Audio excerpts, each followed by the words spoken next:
Hello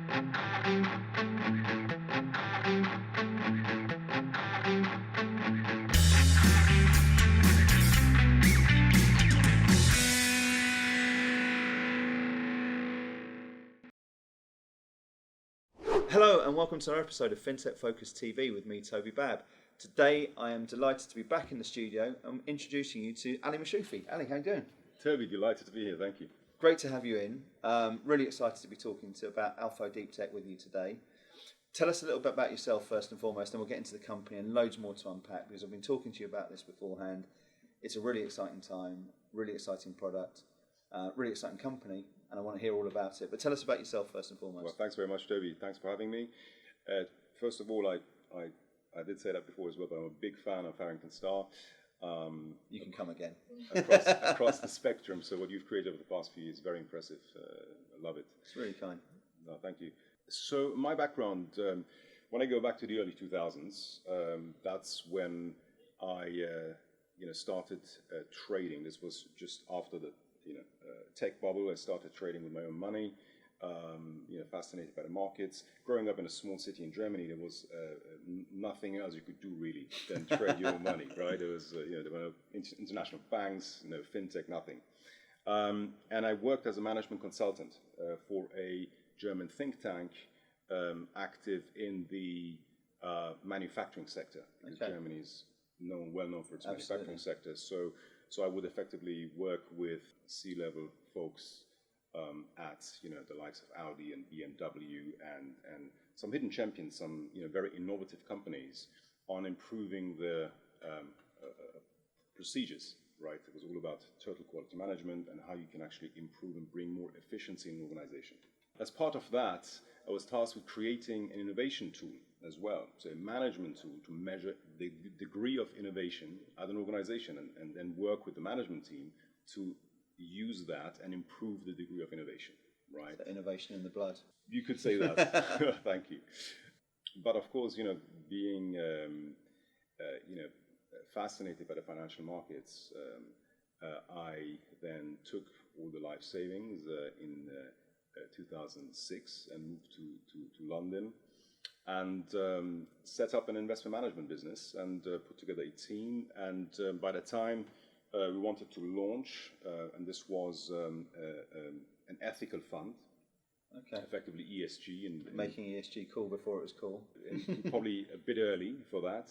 And by the time we wanted to launch, it was the beginnings, or you could see the signs of the financial crisis. So the fund didn't launch. We shelved that, and it was in early 2008 or late 2007 when I entered FinTech. The world of FinTech. In the world of FinTech. Very fortunate to be joining IHS Markit at the time, what was known Markit, and meeting the great Lance Ugler. Yeah. We were talking about this before, right at the start of the, not right at the very start, but it was still a small company. It was a relatively small company. I believe it was less than 500 colleagues. Yeah. Lance would still meet all new employees in person, breakfast, and in fact host a tennis tournament at his beautiful house, where it all started, I believe, in the barn. Yeah. But it was really then when the fintech bug infected me, and Lance's energy and enthusiasm, entrepreneurship. Yeah. Right. A few years later, having worked with some other great people at the London Stock Exchange, the turquoise MTF, I then joined Ulink, which was still is a technology, front office technology provider, now part of Broadridge. Yep. But again, very fortunate to have worked with a magnificent entrepreneur, Laurent Useldinger, and learned from him. It was effectively the second experience where you could see that having an innovative idea and being able to commercialize it, you can bring great value to your clients and generate a great success story for yourself and your shareholders. Yeah. Right. Fast forward to 2020, I teamed up with Florian Mitschu. Yeah. And Florian Mitschu has been can say with pride at the forefront of technology innovation for many years. Well, I was saying I met him 8 years ago and was one of the most impressive people I met at that sort of stage. Probably, as I say, best part of a decade ago. So it's great to see him back in there, and what a person to found a business with. Very fortunate, and hopefully in the future, once we can look back and see the success story, I would be eternally grateful to have crossed paths with Florian. Yeah. So it fosters the culture of being multidisciplinary, effectively understanding trading, understanding workflows in the front office, middle office, back office, and very important, understanding technology. Yeah. Right. And that's the whole idea of deep tech. For us, we define deep tech as having the capability of really programming in first generation language all the way to fifth and sixth generation programming languages, right? Having that and be able to use the best technology that is fit for the task at hand, right? It's interesting that, isn't it? Because I noticed that deep tech's obviously in the name of the company, and there's so many different acronyms and words that are used in this sort of space. And as tech develops, deep tech means lots of different things. Just as FinTech means loads of different things to loads of different people. I think you look at it in capital markets, or you look at it in payments, you look at it in all sorts of different areas. Tell us, expand on deep tech a little bit more, and where the company fits in all of that. Sure. So we, our rationale is to use the best available technology for any given task, right, and bring innovation to the end user, starting effectively with front office and some degree middle office. Okay. So it's all about using technology to create great innovation to our users in order to give them, if you like, a competitive edge. Okay. Right. Yeah. Right. So that's effectively the big picture. In more detail, that effectively means if you have a, let's say, senior risk manager at a bank in the front office, that person can use our first product that we've launched this year, Sabre. Mm-hmm. They can use Sabre to instantly access risk KPIs across asset classes and interactively attribute them to clients, to various asset classes or assets, segments, industry segments, or any other indicator they would like to monitor in real time. Got it. Right. Yeah. So the key innovation is you have data residing in your organization. We take that data and we create actionable insights for our user. Instantly. Yeah. Okay. I think that action insights is something which is so important, isn't it? When you look at a lot of, I think the spiel out there about data and data companies out there, it's actually about what's useful and how do you make that action in play. And I think companies like yours, from my understanding, is all about making sure that this works for people. It's not tech for tech's sake. I think there's a lot of fintech businesses in capital markets which is about tech for tech's sake. For me, it's got to be about speed. It's got to be about efficiency. It's got to be about optimization that allows people to play and to play better and effectively trade and perform more effectively. And that's where you come in, I presume. Absolutely. And I mean, there are other great companies, probably out there. Not probably, they are out there. When I speak about Alfo, what we can say is that we look at assets and asset classes in their own right. And we develop the models, right, for that specific asset class.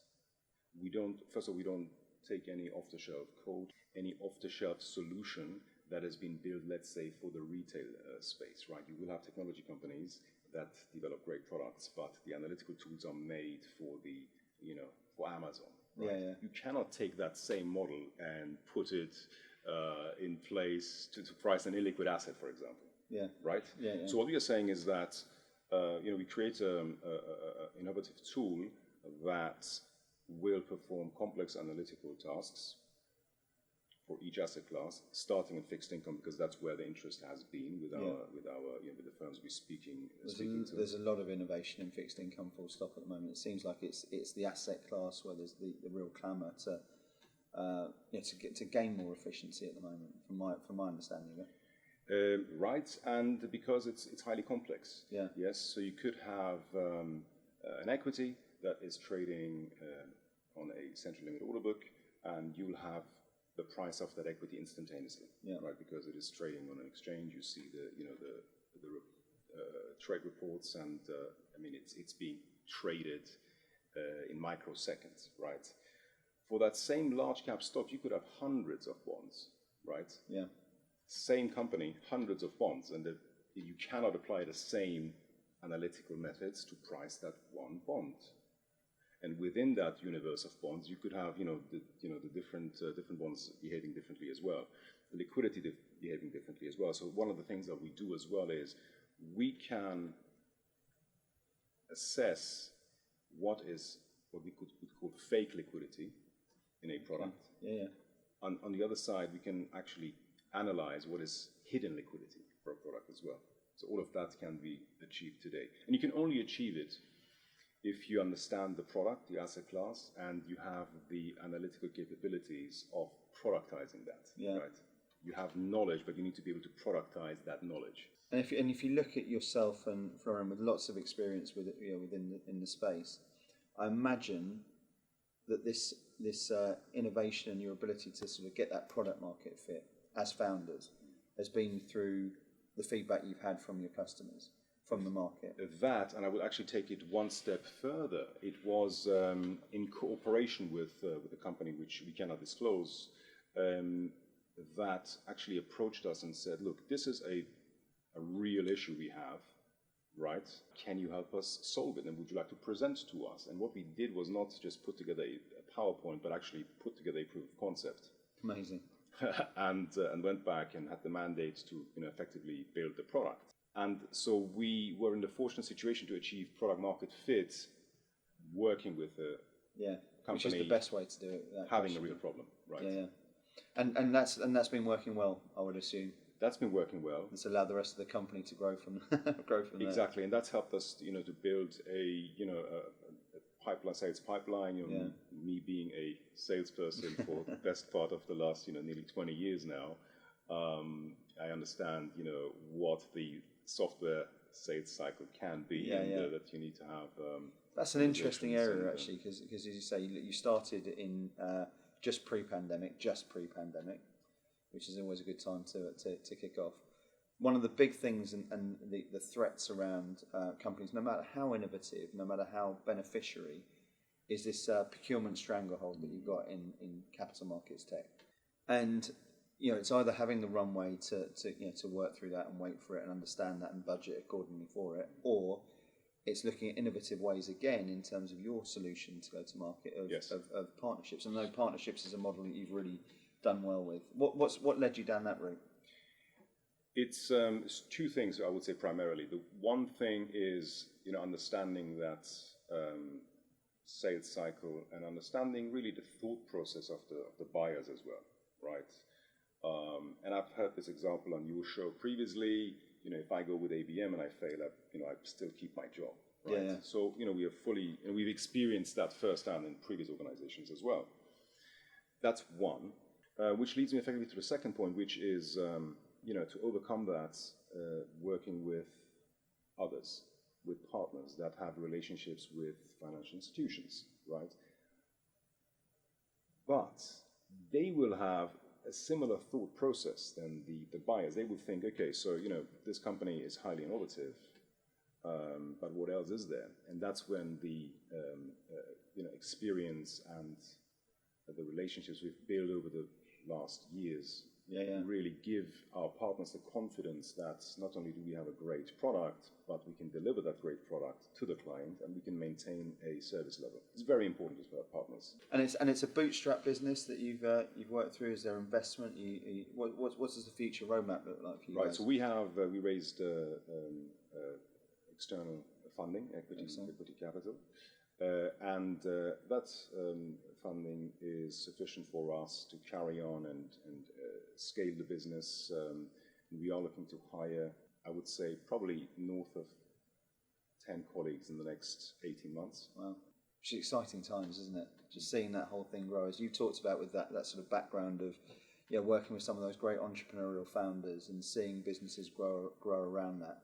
You must be loving it. It must be such fun right now for you. It is fun. It is fun. It's also, it's a roller coaster of emotions, I think. Yeah. Yes, I think you may have read The Hard Thing About Hard Things. I have read The Hard Thing About Hard Things. Yeah. And that's effectively one of our management bibles, if you like. Yeah. And it will really tell you that it is an up and down, right? Yeah. So right now we are riding the wave, and we are in a very good position. We have a great product, well funded, and a great pipeline. But I'm pretty sure around the next corner there is something that would want to trip us up. Well, let's talk about that, because look, it's naive at the moment not to look at some of the economic forces that are out there in the industry. We're talking about hyperinflation stages. We've got the Ukraine situation. There's volatility in almost every opportunity, or every way you look. I've always thought that within volatility there's opportunity, and in the markets there's exactly that same way. We've seen tech stocks taking a bit of a battering on Nasdaq, and investor flutters around that sort of stuff as well. So despite the fact of everything, you've been born in possibly the as a company in the hardest possible time to start a business. But there's this ambition, this vision that's around there.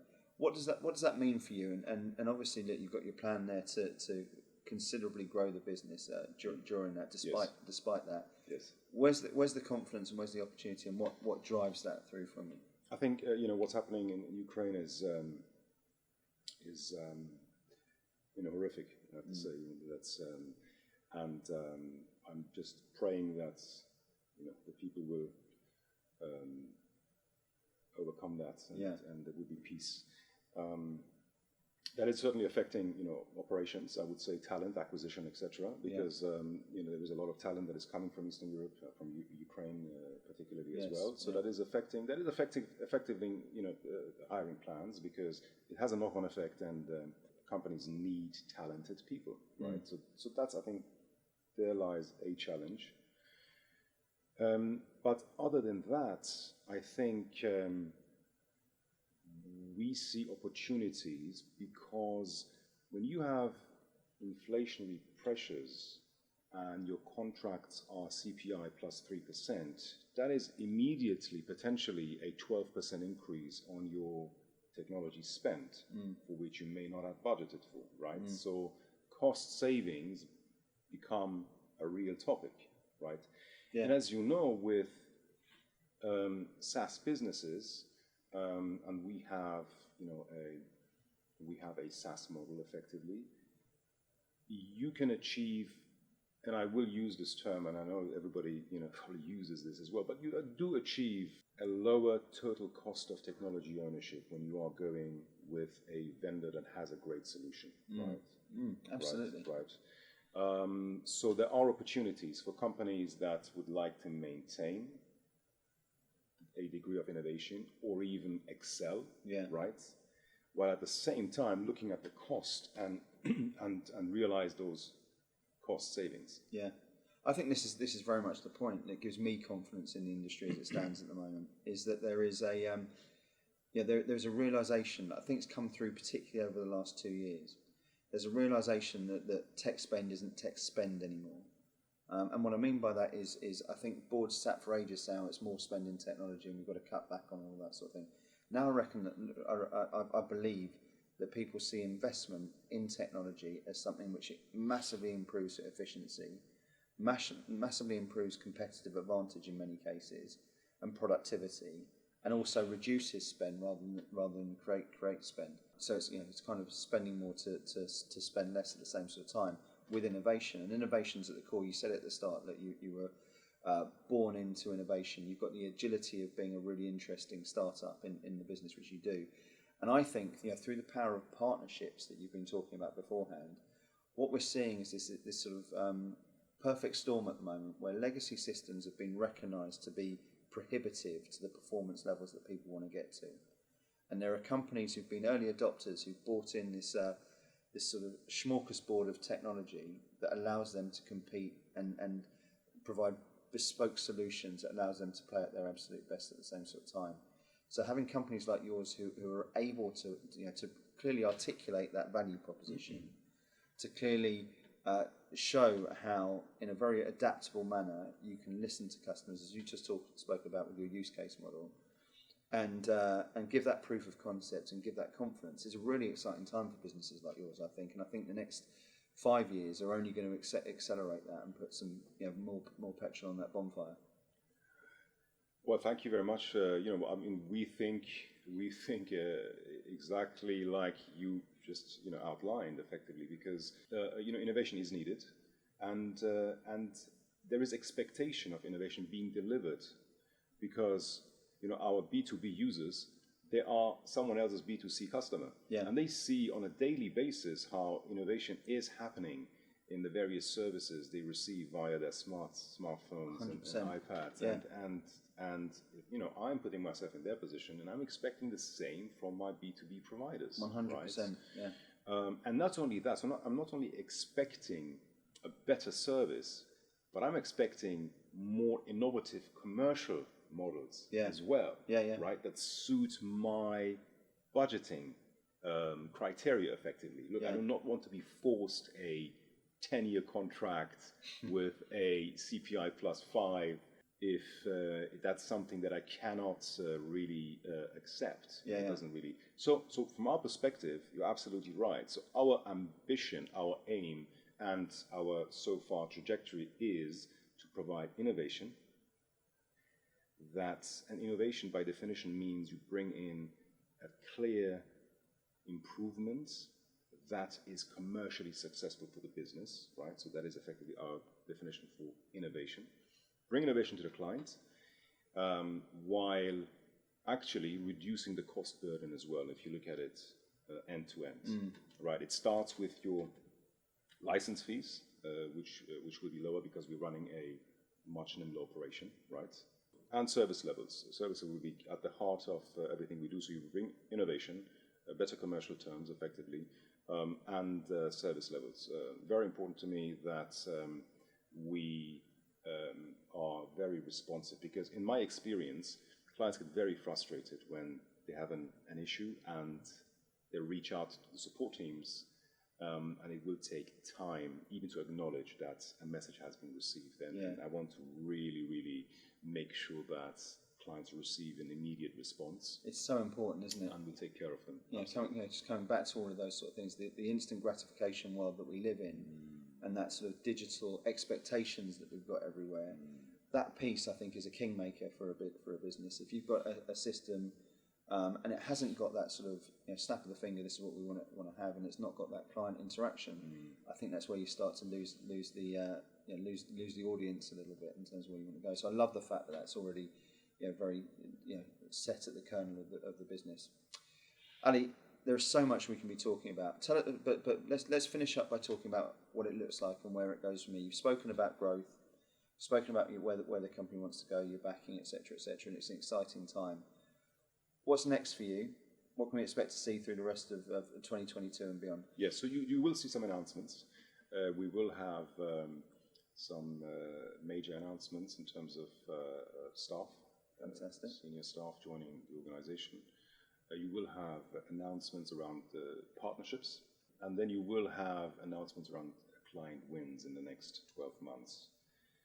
And it is all about scaling and hiring talented people. And to us, it's very important to have and to attract the best people and to compensate accordingly as well. Yes. I think that's so important. Look, obviously, it's my sort of big passion on all of that sort of things. But I think it's funny at this sort of stage of a business, making sure that sort of core team continues to have that talent. I speak about it a lot on the show. Talent density, making sure you scale out not just because you need to, but because you are looking at the best possible people to allow that to happen. Yeah, look, it sounds exciting times. Listen, if there are people out there who should be talking to you guys at the moment, yes, who are they and how they're going to get in touch with you? I would say any professional on the buy side or sell side, in the front office, holding a senior role, head of trading, head of front office risk, or middle office risk, should be reaching out to us. Any company that has major challenges around productizing their quant risk models, effectively putting those ideas into a software application, should be speaking to us. And the best way to reach out is either via LinkedIn on our company page, Alfo Deep Tech, or the website, which is alfo.tech. I'll be sure to respond personally. Absolutely, yes. And for all those people who are going to do that, they could well be getting in touch with the next great capital markets tech unicorn that comes out of it. I wish you nothing but luck. I'm sure you don't need it because it's a great team to start off with. Thank you very much. It's an exceptional product. It's the right area to be working in as far as I'm concerned. And I can't wait to see it grow. I'm really excited about it. And Ali, it's lovely to have you in here today. Thank you. Thank you all for watching, and we will see you soon on another episode of FinTech Focus TV. Thanks a lot.